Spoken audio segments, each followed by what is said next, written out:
विरोध है वो तो भारत में उस दिन से शुरू हो गया था जिस दिन से भारत के अंदर उन्होंने अपना वर्चस्व स्थापित करने की कोशिश की थी। चाहे वो सन्यासी फकीर विद्रोह बंगाल में 1770 से है और 1857 तक आते आते करीबन 250 ऐसे विद्रोह हैं जो जगह जगह पे अंग्रेज़ों का प्रतिरोध किया गया। और 1857 जो है वो एक परिणति थी ऐसे विद्रोहों की जो एक साथ बन के पूरे राष्ट्रीय स्तर के ऊपर उभर करके आई।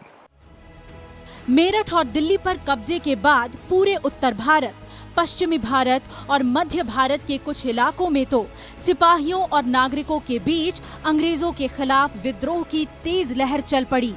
इस लड़ाई के दौरान कंपनी के करीब 2.5 लाख सैनिकों में से आधे सिपाहियों ने अपनी अपनी रेजिमेंटों को छोड़ दिया और सेना के आदेश को मानने से साफ इनकार कर दिया। दिल्ली पर कब्जे के करीब 1 महीने के भीतर ही यह आंदोलन कानपुर, लखनऊ, इलाहाबाद, बरेली, जगदीशपुर, झांसी और बिहार समेत देश के अनेक इलाकों में फैल गया।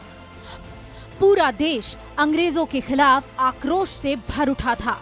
ब्रिटिश हुकूमत के शोषण और जातियों से पूरे देश की जनता परेशान थी और यही वजह थी कि पूरे देश की जनता इस लड़ाई में शामिल हो गई। अगले 1 साल तक देश में ब्रिटिश हुकूमत एक तरह से गायब रही। इसका विस्तार पेशावर से लेकर के और आसाम में डिब्रूगढ़ तक था, नीचे कर्नाटक में बेलगांव तक था, महाराष्ट्र में शोरापुर, औरंगाबाद, गुजरात में पंचमहल, उड़ीसा, ढाका, चिटगांव और पूरा अवध, मध्य प्रदेश, राजस्थान के इलाके। तो मतलब एक पूरे भारत का जो है भारत पूरे में विस्तृत था इसका जो क्षेत्र था विरोध का। दरअसल 1857 की क्रांति ब्रिटिश शासन की सालों से चली आ रही दमनकारी और अन्यायपूर्ण नीतियों के खिलाफ शुरू हुई थी। 1857 की क्रांति के प्रमुख राजनीतिक कारणों में से एक थी गोद निषेध प्रथा या हड़प नीति। ये अंग्रेजों की विस्तारवादी नीति थी जो ब्रिटिश भारत के गवर्नर जनरल लॉर्ड डलहौजी के दिमाग की उपज थी। इसके साथ ही भारी टैक्स और राजस्व संग्रहण के कड़े नियमों के चलते किसान और जमींदार वर्गों में असंतोष था। साथ ही भारत में तेजी से पैर पसारती पश्चिमी सभ्यता को लेकर समाज के बड़े वर्ग में आक्रोश था। इन सब के अलावा एक बड़ी वजह थी भारतीय सैनिकों और ब्रिटिश सैनिकों के बीच होने वाला भेदभाव और सैनिक छावनियों में भारतीय सैनिकों का शोषण। 1857 के प्रथम स्वतंत्रता संग्राम के तात्कालिक कारणों में से एक कारण इस बात की चर्चा भी थी कि 1853 की राइफल के कारतूस की खोल पर सुअर और गाय की चर्बी लगी हुई है। ये हिंदू और मुस्लिम दोनों धर्मों के लोगों की भावनाओं को ठेस पहुंचा रही थी। ये राइफलें 1853 के राइफल के जखीरे का हिस्सा थीं। इस कारतूस के इस्तेमाल पर जोर देने के विरोध में मार्च 1857 में बैरकपुर छावनी के 34वें नेटिव इन्फेंट्री के जवान मंगल पांडे ने अपने सार्जेंट मेजर पर गोली चला दी। इसके बाद अंग्रेजों ने इस रेजिमेंट को ही भंग कर दिया। वहीं 9 मई को मेरठ में सैनिकों ने नई राइफल इस्तेमाल करने से इनकार कर दिया तो उन्हें 9 साल जेल की सजा सुनाई गई। अंग्रेजों के इन क्रूर नीतियों ने भारत के पहले स्वतंत्रता संग्राम के शुरू होने की बीज बो दी।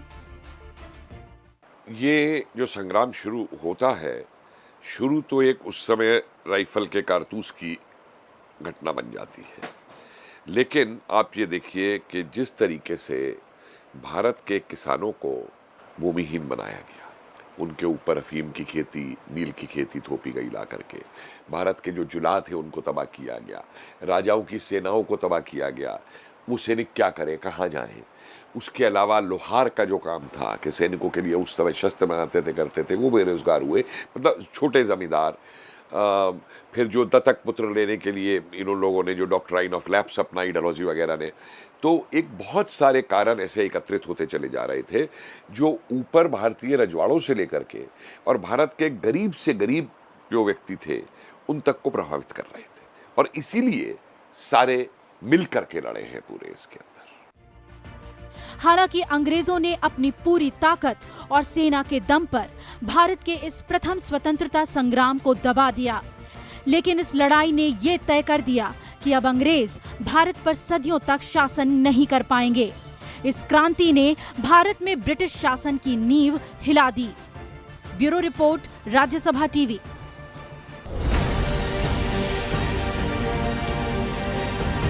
आजादी की पहली लड़ाई, जब अंग्रेजों को हिंदुस्तान की सरहदों से हमेशा के लिए खदेड़ने के लिए देश के वीरों और वीरांगनाओं ने हाथों में तलवार थाम ली। एक साथ उत्तर भारत और मध्य भारत के मुट्ठी भर क्रांतिकारियों ने अंग्रेजों के खिलाफ बिगुल फूंक दिया था। क्रांतिकारियों ने मुगल बादशाह बहादुर शाह जफर के नेतृत्व में क्रांति का संचालन किया और ठान लिया कि दिल्ली की गद्दी पर हिंदुस्तान के शहंशाह बहादुर शाह काबिज होंगे। मुगल बादशाह सत्ता से बेदखल और बेहद कमजोर हो चुके थे, लेकिन इस क्रांति को अपना समर्थन देकर वो इस लड़ाई के प्रतीक बन गए।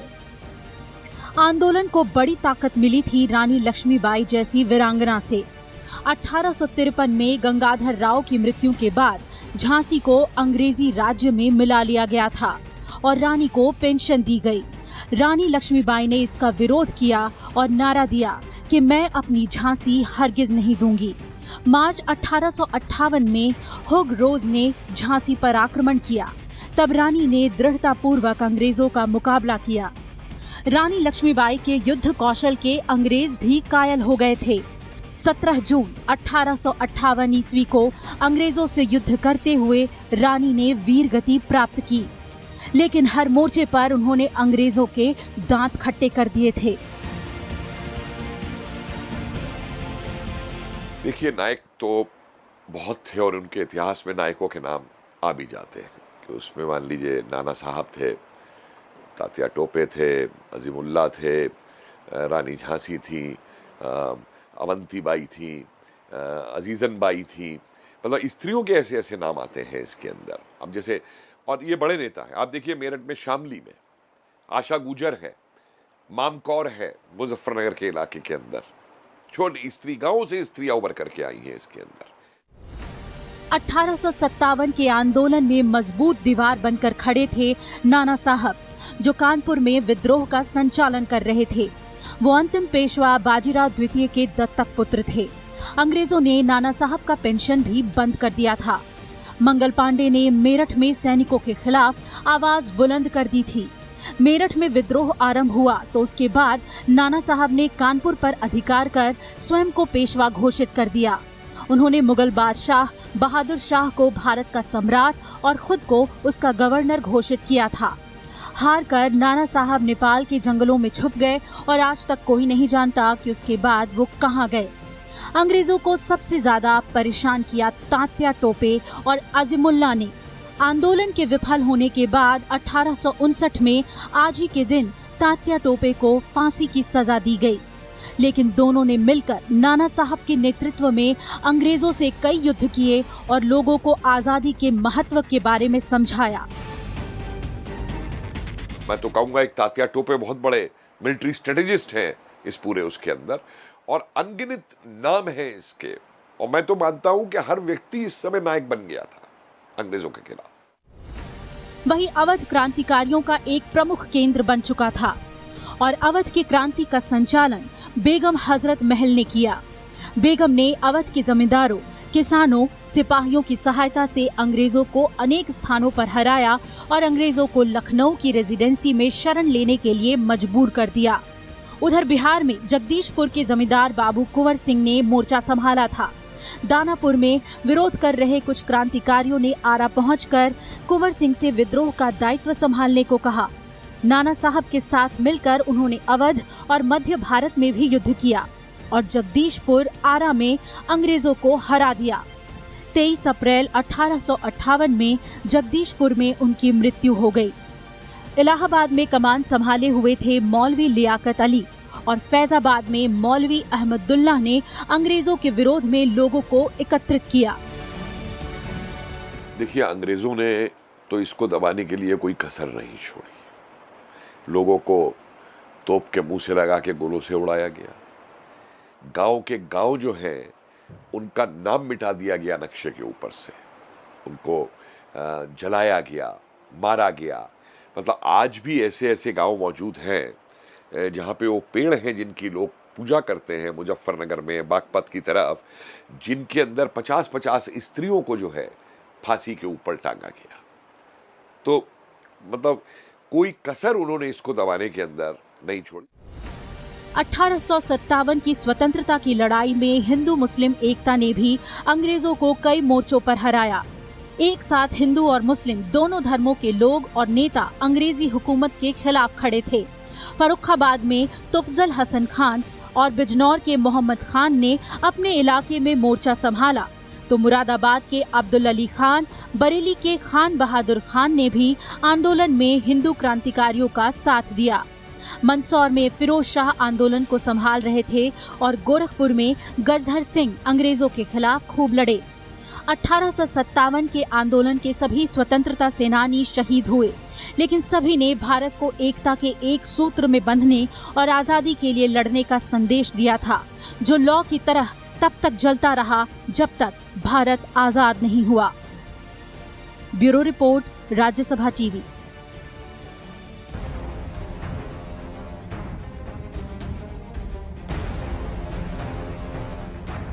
अठारह के विद्रोह को कई नाम से जाना जाता है, लेकिन दरअसल अंग्रेजी हुकूमत के खिलाफ यह भारत का पहला स्वतंत्रता संग्राम था। 1857 का संग्राम ब्रिटिश शासन के खिलाफ एक बड़ी और महत्वपूर्ण घटना थी। उस वक्त किसी को नहीं मालूम था कि इस संग्राम से जो चिंगारी धीरे धीरे भारत में फैलने लगी थी, वो अंग्रेजी हुकूमत को भारत से खदेड़ने के लिहाज से काफी महत्वपूर्ण साबित होगी। भले ही 1857 और आजादी के बीच करीब 90 साल का फासला रहा, लेकिन इस संग्राम ने आजादी की आंदोलन की नींव रख दी। इसके बाद पूरे भारत में अंग्रेजी शासन के खिलाफ एक लहर पैदा होने लगी। अंग्रेजी हुकूमत ने 1857 के संग्राम को कुचलने के लिए जिस तरह की निर्दयता दिखाई, उससे लोगों के बीच ब्रिटिश शासन की वास्तविक मंशा जाहिर होने लगी। लोगों में संदेश गया कि अंग्रेज किसी भी तरह से भारत पर शासन करना चाहते हैं। हम कह सकते हैं कि 1857 के संग्राम से बाद के आजादी के आंदोलनों को प्रेरणा मिली। इसने बाद के आंदोलनों को एक नई ताकत दी। जिस विद्रोह को अंग्रेज कहते हैं कि उन्होंने दबा दिया, मैं उसकी व्याख्या इस तरीके से करता हूं कि ये आग दब जरूर गई थी, लेकिन बुझा नहीं पाए थे, और इस आग ने एक चिंगारी का रूप ले लिया था। और इसी चिंगारी ने जाकर के आगे भारतीय राष्ट्रीय आंदोलन को जो प्रभावित किया कि विभिन्न विचारधाराएं उसमें से निकल के आई, क्रांतिकारी निकल के आए, जन आंदोलन निकल के आए। और ये देखिए, इसका तो इतना प्रभाव है कि सावरकर ने पूरी इसके ऊपर किताब लिखी 1857 के ऊपर स्वतंत्रता संग्राम बताते हुए, और वो भारत के क्रांतिकारियों के लिए एक ग्रंथ बन गया पूरा का पूरा। 1857 के संग्राम का भारतीय राष्ट्रीय आंदोलन पर गहरा प्रभाव पड़ा। इस संग्राम से पहले अंग्रेजों और भारतीयों का एक दूसरे के प्रति व्यवहार ज्यादा उग्रता वाला नहीं था, लेकिन 1857 के गदर ने इस मनोवृत्ति को एकदम बदल दिया। विद्रोह का दमन बहुत अधिक कठोरता और निर्दयता के साथ किया गया था, जिसे भूलना भारतीयों के लिए असंभव था। भारतीय और अंग्रेजों के बीच एक गहरी खाई बन गई। अंग्रेजों ने फूट डालो और शासन करो की नीति को अपनाया। उन्होंने शासन और सेना के पुनर्गठन का आधार धर्म और जाति को बनाया। अंग्रेजों के इस कदम से हिंदू मुसलमानों के बीच की दूरियां कम होने लगी। अंग्रेज हिंदू मुस्लिम एकता को तोड़ने की कोशिश करने लगे। उसके बाद में जो 1861, 1871 वगैरह की जो जनगणनाएं हुई हैं, उनमें रातों रात इन लोगों ने जो है भारत की जो परंपरागत जातियां नहीं थी, परंपरागत पेशेवर लोग थे, उनको नीची जाति में कन्वर्ट कर दिया। लोअर कास्ट बोलते हैं उनको अपने सारे रिकॉर्ड्स के अंदर। कुम्हार थे, माली थे, नाई थे, लोहार थे। ये कभी जाति नहीं थे, ये परंपरागत समुदाय थे जो अपना पेशागत करते थे। इन्होंने उनको उस तरीके से बदल दिया। और दुर्भाग्य ये रहा कि हमारे इतिहासकारों ने इन चीज़ों को समझने की जगह केवल ये मान लिया कि एक सामंतवादी विद्रोह था और वो था, और उसको हमने जांचने की कोशिश नहीं की कि इसका क्या। और जो अंग्रेज़ों ने नीतियाँ अपनाई फिर इसके बाद में, उस नीतियों के विरोध में ही फिर और जो है राष्ट्रीय आंदोलन खड़ा होता है पूरा उठ करके। 1857 के संग्राम से भारत में राष्ट्रवाद और पुनर्जागरण का बीज बोने में मदद मिली। भारतीय राष्ट्रीय आंदोलन के आंदोलनकारियों को 1857 के संग्राम से हमेशा प्रेरणा मिलने लगी। 1857 में आजादी की जो मशाल जली, उससे ही आगे चलकर अंग्रेजी शासन के भारत से निकलने का रास्ता तैयार हुआ। पहले स्वतंत्रता संग्राम का सबसे महत्वपूर्ण प्रभाव भावी ब्रिटिश भारत की शासन व्यवस्था पर पड़ा। कंपनी के शासन का अंत हो गया और भारतीय शासन की बागडोर ब्रिटिश साम्राज्य के हाथों में चली गई। भारत के गवर्नर जनरल को वायसराय कहा जाने लगा। भारत सचिव के साथ 15 सदस्यीय भारत परिषद की स्थापना की गई। अंग्रेजी हुकूमत ने ऐसा दिखाने का प्रयास किया कि वे भारत शासन व्यवस्था को उदार बना रहे हैं, लेकिन वास्तविकता ये थी कि वो भारत पर अपनी जड़ें मजबूत करने के लिए यहाँ के लोगों के असंतोष को दबाना चाहते थे। हालांकि अंग्रेजों की मंशा को भांपते ज्यादा देर नहीं लगी और 1857 के संग्राम के 90 साल के भीतर ही ऐसे हालात पैदा हुए कि अंग्रेजों को भारत से निकलना पड़ा। Bureau report, Rajya Sabha TV.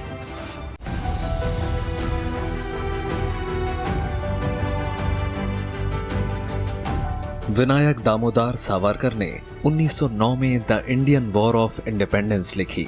इस किताब में उन्होंने पहली बार लिखा कि ये जन विद्रोह भारतीय स्वतंत्रता आंदोलन का पहला संग्राम था। हिंदी में यह पुस्तक 1857 का स्वतंत्र समर के नाम से छपी। हालांकि ये प्रकाशन से पहले ही प्रतिबंधित कर दी गई, लेकिन ये किताब आजादी की लड़ाई में क्रांतिकारियों के लिए प्रेरणा का स्रोत बनी रही। 1947 में जाकर यह सार्वजनिक हो पाई। 38 सालों के दौरान गोपनीय तरीके से इसके कई संस्करण छपे और कई भाषाओं में लोगों तक पहुंचे। क्रांतिकारियों ने ही इसे छिपाकर लंदन से भारत पहुंचाया। एक दौर में क्रांतिकारी इसे गीता जैसा दर्जा देने लगे। ये पुस्तक सावरकर ने महज 25 साल की उम्र में लंदन में पुस्तकालयों में अध्ययन और अनुसंधान करके लिखी, लेकिन इसके छपने से पहले ही उस पर भारत और इंग्लैंड में इस पर प्रतिबंध लगा दिया गया। इसके लिए सावरकर ने व्यापक अध्ययन कर पूरी पृष्ठभूमि को समझा, तमाम जरूरी दस्तावेजों को भी जुटाया और साबित किया कि ये कोई सिपाही बगावत नहीं, बल्कि भारत का पहला स्वाधीनता संग्राम था जिसमें सभी समुदायों की भागीदारी थी। भारतीय संदर्भ में इसे पहला ठोस और प्रमाणिक ग्रंथ माना जाता है। इसके पहले 1857 के बारे में अंग्रेजों का यही प्रचार था कि ये महज सिपाही विद्रोह था। उसे गदर कहकर प्रचारित किया गया। हालांकि सावरकर की ये पुस्तक मूल रूप से मराठी भाषा में लिखी गई। सावरकर ने पहले ही भांप लिया था कि इसके छपते ही अंग्रेज इसे जब्त कर लेंगे। तभी इसकी हस्तलिखित 3 प्रतियां तैयार कर एक प्रति उन्होंने भारत में छापने को अपने भाई बाबाराव सावरकर को भेज दी। दूसरी प्रति फ्रांस में भीकाजी कामा के पास तथा तीसरी प्रति अपने मित्र डॉक्टर कोठिन्नो के पास भेज दी थी। इसका अंग्रेजी अनुवाद लाला हरदयाल और भीकाजी कामा के प्रयासों से छपा। इसे बाद में क्रांतिकारियों के बीच व्यापक रूप से बांटा गया। यह ग्रंथ बेहद लोकप्रिय हुआ और इसके अनगिनत संस्करण गोपनीय तरीके से छपे। सावरकर की ये किताब तमाम क्रांतिकारियों के लिए प्रेरणा स्रोत बनी। इसी किताब की प्रेरणा से गदर पार्टी का जन्म हुआ। शहीद भगत सिंह को भी इस किताब ने इतना प्रभावित किया कि उन्होंने राजा राम शास्त्री की मदद से इसे छपवाया। राष्ट्रीय पुरुषोत्तम दास टंडन से लेकर रास बिहारी बोस को भी इस पुस्तक ने बहुत प्रभावित किया। नेताजी सुभाष चंद्र बोस के प्रयास से इसका तमिल संस्करण भी छपा। विदेशों में इसके कई गुप्त संस्करण छपे। इस किताब ने काफी हलचल पैदा की। आजादी के पहले और बाद में अंग्रेज अफसरों और इतिहासकारों ने प्रथम स्वतंत्रता संग्राम पर बहुत सी किताबें लिखी, लेकिन पहले वीर सावरकर की किताब इनमें सबसे आगे है और इसमें वास्तविक तस्वीर पेश करने का प्रयास किया गया। अंग्रेजों ने इस जन क्रांति के नायकों ही नहीं, उनसे सहानुभूति रखने वालों का दमन अत्यंत नृशंसता के साथ किया। उनके इश्तिहार, अखबार, पत्राचार तथा अन्य दस्तावेज बड़े पैमाने पर नष्ट कर दिए। भले ही 1857 और आजादी के बीच करीबन 90 साल का फासला रहा, लेकिन इसने बाद के आंदोलनों को एक नई ताकत दी। Bureau report, Rajya Sabha TV.